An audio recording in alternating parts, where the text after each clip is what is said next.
ಅಂತ ಮನವಿ ಮಾಡ್ತಾ ಇದ್ದೀನಿ. ನಮ್ಮ ಉಪಮುಖ್ಯಮಂತ್ರಿಗಳು, ನಮ್ಮ ಕೆಪಿಸಿಸಿ ಅಧ್ಯಕ್ಷರಾದ ಶ್ರೀ ಡಿ.ಕೆ. ಶಿವಕುಮಾರ್ ಅವರು, ನಮ್ಮ ಆರೋಗ್ಯ ಮಂತ್ರಿಗಳಾದ ಶ್ರೀ ದಿನೇಶ್ ಗುಂಡೂರಾವ್ ಅವರು, ಮಾಜಿ ಶಾಸಕರು, ರಾಜ್ಯ ಗ್ಯಾರಂಟಿ ಸಮಿತಿ ಅಧ್ಯಕ್ಷರಾದ ರೇವಣ್ಣವರು, ನೆಲಮಂಗಲ MLA ಅವರು ಶ್ರೀನಿವಾಸ್ ಅವರು ಬಂದಿದ್ದಾರೆ, ವಿಧಾನ ಪರಿಷತ್ ಶ್ರೀ ರವಿ ಅವರು ಬಂದಿದ್ದಾರೆ, ಹಾಗೆ ರಾಜು ಅವರಿದ್ದಾರೆ, ಮಾಜಿ ಶಾಸಕರು, ಎಲ್ಲರದು ಹೇಳಿದ್ದೀನಲ್ಲಪ್ಪ. ಮುಖ್ಯವಾಗಿ ಬಾಲಣ್ಣವರು ಅಲ್ವಾ, ನಮ್ಮ ಬಾಲಕೃಷ್ಣರವರು 1994ರಲ್ಲಿ ಮೊದಲನೇ ಬಾರಿ ಶಾಸಕರಾಗಿದ್ದು. ಆಗ ನಾನು 2ನೇ ಸಲ ಗೆದ್ದಿದ್ದೆ. ಅದಕ್ಕಿಂತ ಮುಂಚೆ ನಮ್ಮ ರೇವಣ್ಣವರು ಇಲ್ಲಿ ಶಾಸಕರಾಗಿದ್ದರು. ಆಗ್ಲಿಂದಲೂ ಕೂಡ ಸುಮಾರು 35 ವರ್ಷದಿಂದಲೂ ಕೂಡ ಮಾಗಡಿಗೆ ಯಾವುದನ್ನ ಕಾರ್ಯಕ್ರಮಗಳಿಗೆ ಇಬ್ಬರು ರೇವಣ್ಣವರು ಮತ್ತು ಬಾಲಣ್ಣವರು ಇಬ್ಬರು ಕೂಡ ಕರೆಸ್ತಾನೆ ಇರ್ತಾರೆ.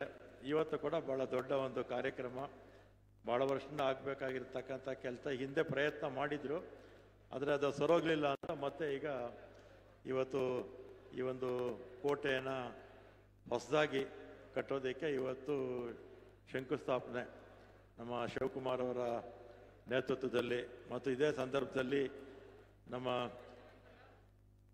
ವೇದಿಕೆ ಮೇಲಿರ್ತಕ್ಕಂಥ ಎಲ್ಲ ಗಣ್ಯರೇ, ನೆರೆತಕ್ಕಂಥ ಎಲ್ಲ ಮಾಧ್ಯಮದ ಬಂಧುಗಳೇ ಮತ್ತು ಎಲ್ಲ ಮಾಗಡಿ ಮತ್ತು ನಗರ ಮತ್ತು ಸುತ್ತಮುತ್ತಲು ಬಂದಿರತಕ್ಕಂಥ ಎಲ್ಲ ಹಿರಿಯ ಕಿರಿಯ ಬಂಧುಗಳೇ, ಇವತ್ತಿಗಾಗಲೇ ಪತ್ರಿಕೆ ಮಾಧ್ಯಮದಲ್ಲಿ ಕೆಲಸ ಮಾಡ್ತಾ ಇದ್ದಂಥವ್ರಿಗೆ ಸನ್ಮಾನ ಆಗಿದೆ. ಮತ್ತು ಅವರಿಗೆ ನಮ್ಮ ಬಾಲಣ್ಣವರು ಹಾಗೆ ನಮ್ಮ ಶಿವಕುಮಾರ್ ಅವರು ಸುಮಾರು 2 ಕೋಟಿ ಹಣ ಜೊತೆಗೆ ಜಾಗವನ್ನು ಕೂಡ ಕೊಟ್ಟಿದ್ದಾರೆ ಭವನ ಕಟ್ಟೋದಕ್ಕೆ. ಅದೇ ರೀತಿ ವಿವಿಧ ಕ್ಷೇತ್ರಗಳಲ್ಲಿ ಕೆಲಸ ಮಾಡಿದಂಥವ್ರಿಗೆ, ಅದು ಬೆಂಗಳೂರು ಡೈರಿ ಇರ್ಬೋದು ಅಥವಾ VSSN ಇರ್ಬೋದು, ಅಸಂಘಟಿತ ಕಾರ್ಮಿಕರಿಗೆ, ಫಲಾನುಭವಿಗಳಿಗೆ ಮತ್ತು ಖಾತಾ ಕೊಡುವಂಥದ್ದು ಎಲ್ಲ ಇಲಾಖೆಗಳ ಫಲಾನುಭವಿಗಳಿಗೆ ಇವತ್ತು ಈ ಕಾರ್ಯಕ್ರಮ. ಜೊತೆಗೆ ಭಾಳ ಮುಖ್ಯವಾಗಿ ನಮ್ಮ ದಿನೇಶ್ ಗುಂಡೂರಾವ್ ಅವರು ಭಾಳ ವರ್ಷಗಳಿಂದ ಬೇಡಿಕೆ ಇದ್ದಂಥ ಒಂದು ಆಸ್ಪತ್ರೆ, ಸುಮಾರು 40 ಕೋಟಿ ರೂಪಾಯಿಗಳ ವೆಚ್ಚ ಆಸ್ಪತ್ರೆಯನ್ನು ಇವತ್ತು ಮಾಗಡಿ ನಗರಕ್ಕೆ ಕೊಟ್ಟಿದ್ದಾರೆ. ಇದು ನಗರ ಅಂದರೆ ನಗರಕ್ಕೊಂದೇ ಆಗೋದಿಲ್ಲ, ಮಾಗಡಿ ಪಟ್ಟಣಕ್ಕೆ ಆಗೋದಿಲ್ಲ, ಇಡೀ ತಾಲೂಕು ಜನತೆಗೆ ಇದು ಒಳ್ಳೆಯದಾಗುತ್ತೆ ಅಂತೇಳಿ ನಿಮ್ಮೆಲ್ಲರ ಪರವಾಗಿ ದಿನೇಶ್ ಗುಂಡೂರಾವ್ ಅವರಿಗೆ ಅಭಿನಂದನೆಗಳನ್ನು ಸಲ್ಲಿಸ್ತಾನೆ. ಅದೇ ರೀತಿ ನಮ್ಮ ಶಿವಕುಮಾರ್ ಅವರು ವಿಶೇಷ ಆಸಕ್ತಿ ವಹಿಸಿದ್ದಾರೆ ಕೆಂಪೇಗೌಡರ ಬಗ್ಗೆ. 1300 ಅಂದರೆ 13ನೇ ಶತಮಾನದಿಂದ ಸುಮಾರು 425 ವರ್ಷಗಳ ಕಾಲ ಬೆಂಗಳೂರು ಸುತ್ತಮುತ್ತಲು ಇರ್ತಕ್ಕಂಥ ಪ್ರದೇಶಗಳನ್ನು ಆಳ್ದಂಥವರು ಅವರು, ಅವರ ಕುಟುಂಬ. ಕೆಂಪೇಗೌಡರು ಎಲ್ಲರಕ್ಕಿಂತಲೂ ಹೆಚ್ಚು ಎತ್ತರವಾಗಿ ಬೆಳೆದಂಥವರು.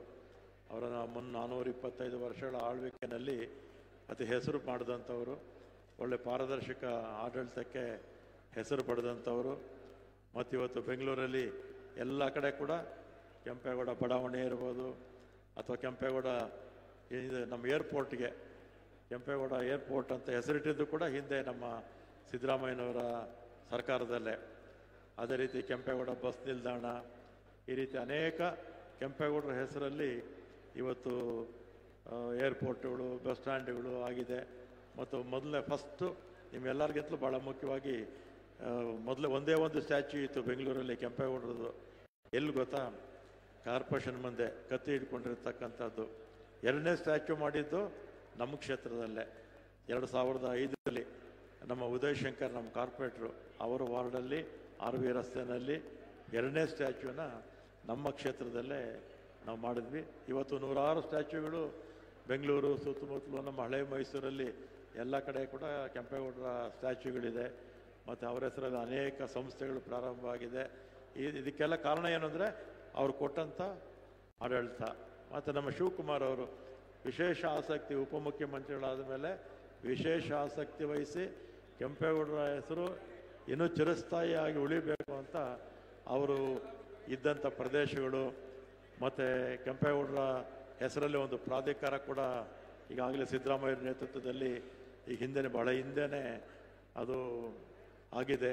ಮತ್ತು ಆ ಕೆಂಪೇಗೌಡರ ಹೆಸರು ಶಾಶ್ವತವಾಗಿ ಉಳಿಬೇಕು ಅಂತೇಳಿ ಸಾಕಷ್ಟು ನಮ್ಮ ಶಿವಕುಮಾರ್ ಅವರು ಪ್ರಯತ್ನ ಮಾಡ್ತಾ ಇದ್ದಾರೆ.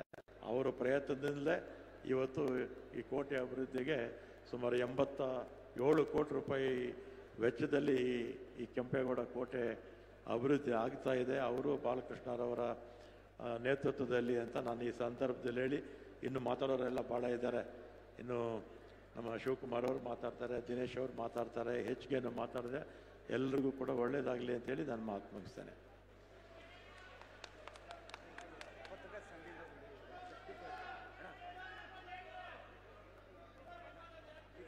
ನಮ್ಮೆಲ್ಲರ ಮಾಗಡಿ ತಾಲೂಕಿನ ಜನಗರ ಡಿಪೋ ಬಸ್ ಸ್ಟ್ಯಾಂಡು ಈಗಾಗಲೇ ಹೇಳಿದ್ದೀನಲ್ಲ, ಅದಕ್ಕೆ ಹೇಳಲಿಲ್ಲ ಅಷ್ಟೇ. ಮಾಡಿಕೊಡ್ತೀವಿ ಅಂತ ಹೇಳಿದ್ದೀನಿ, ಮಾಡೋಣ. ಆಮೇಲೆ ಇನ್ನೂ ಬಸ್ಸುಗಳು ಕೇಳಿದ್ದಾರೆ, ಬಸ್ಸುಗಳು ಹಾಕ್ಕೊಡೋಣ. ಆಮೇಲೆ BMTC ಕಾರ್ಪೊರೇಷನ್ ಲಿಮಿಟಿಂದ 25 ಕಿಲೋಮೀಟ್ರ್ ಇತ್ತು, ಈಗ 40 ಕಿಲೋಮೀಟ್ರಿಗೆ ಮಾಡಿದ್ದೀವಿ. 40 ಕಿಲೋಮೀಟ್ರ್ ಅಂದರೆ ಮಾಗಡಿ ತಾಲೂಕು ಹೆಚ್ಚೆಚ್ಚು ಎಲ್ಲಾನು BMTCಗೆ ಸೇರಿಬಿಡುತ್ತೆ ಬಹುತೇಕ. ಇದೀಗ